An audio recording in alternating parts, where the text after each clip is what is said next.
nang kachejor puan ka pangja nang ingnek mon pen si nang sing ve karong lapua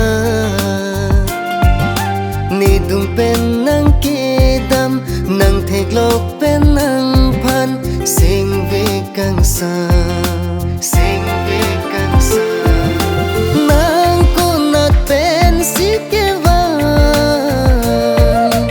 kuma ching aser jang mana ho nang chi phong ta kunat an chini in tung om ne nang kwan de ruve ke jang ahut sar ku nang chi kup sina loti so ding ke bang keng kam nang kachejor puan ka pangja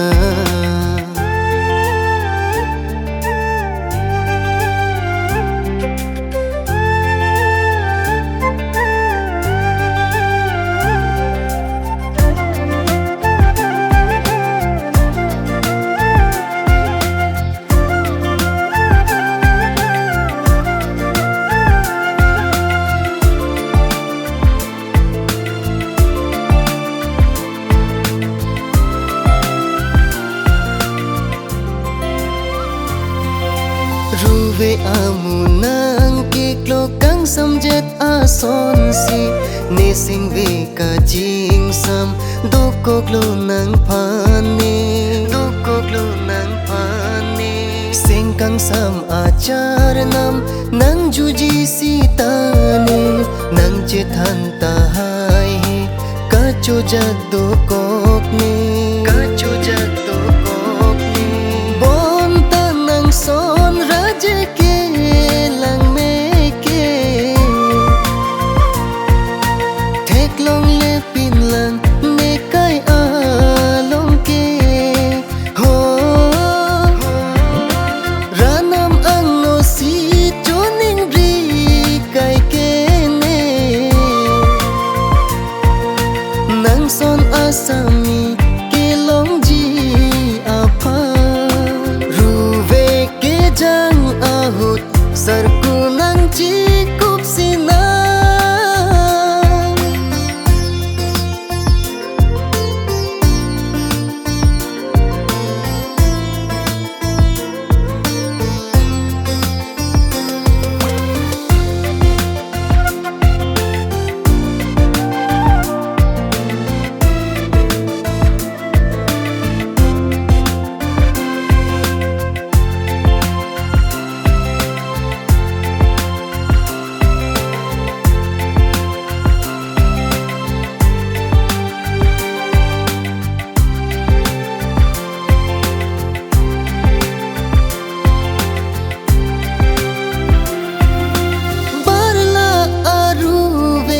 kabe cheng chimit ne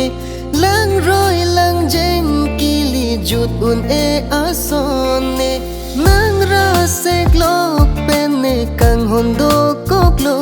de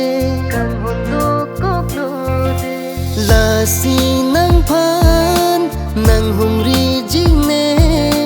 nang thum a chi pom ne man tu ne bang ji ne nang run me an si vang vek jine ne kang hon asim bon nang pajir kang jibe ruve ke jang ahut sar ku nang chi kup sina loti so ding ke vang keng kam nang kachejor puan ka pangja